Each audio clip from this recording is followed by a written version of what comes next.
अमेरिकेनं भलेही इराणची बंदरं आणि किनारपट्टी भागामध्ये नाकेबंदी केलेली असेल आणि ते जसं म्हणतात त्याप्रमाणे त्यांनी आत्तापर्यंत 23 जहाजं परतही पाठवली असतील, मात्र तरीसुद्धा अमेरिकेच्या मनातली भीती कमी झालेली नाही आहे. खरं म्हणजे पश्चिम आशियामध्ये इराण युद्ध सुरू करण्यापूर्वी अमेरिकेनं आपल्या सैन्याची बरीच जमवाजमव पश्चिम आशियामध्ये केली होती. तिथल्या समुद्रामध्ये आपल्या मोठमोठ्या युद्धनौका आणून तैनात केल्या होत्या आणि नंतर त्यांनी युद्धाला सुरुवात केली. हे सगळं आपल्याला माहिती आहेच.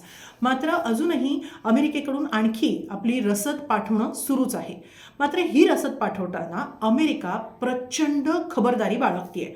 अमेरिकेला नेमकी अशी भीती कुणाची आहे? तर अमेरिकेला भीती आहे ती येमेनमधल्या हुती बंडखोरांची.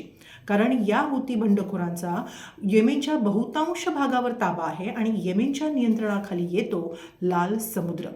या आधीसुद्धा या हुती बंडखोरांनी अनेक जहाजांवर, म्हणजे जी जहाजं लाल समुद्रामध्ये आली होती त्या जहाजांवर इराणच्या समर्थनार्थ हल्ले केले होते. अर्थात मागच्या 1.5 महिन्यामध्ये जेव्हापासून इराण युद्ध सुरू झालं तेव्हापासून मात्र अद्याप या हुती बंडखोरांनी कोणताही हल्ला केलेला नाही किंवा ते सक्रियपणे यात सहभागी झालेले नाही आहेत.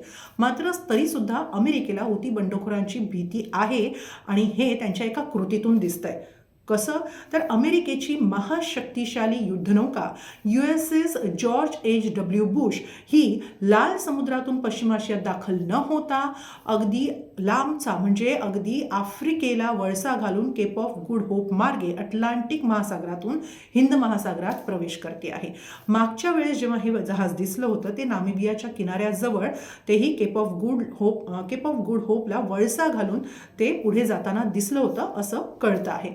अर्थात अमेरिकेकडून याबाबत, म्हणजे लांबच्या प्रवासाबाबत अद्याप कोणतंही अधिकृत असं उत्तर देण्यात आलेलं नाहीये.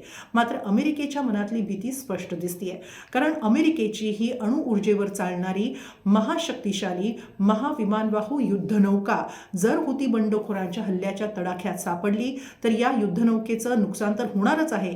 मात्र या युद्धनौकेबरोबर अमेरिका जे सैन्य रसद पाठवते आहे, जी भली मोठी ताकद आणि भली मोठी आपली शस्त्र पाठवते आहे, त्यांचं सुद्धा नुकसान होण्याची भीती अमेरिकेला आहे.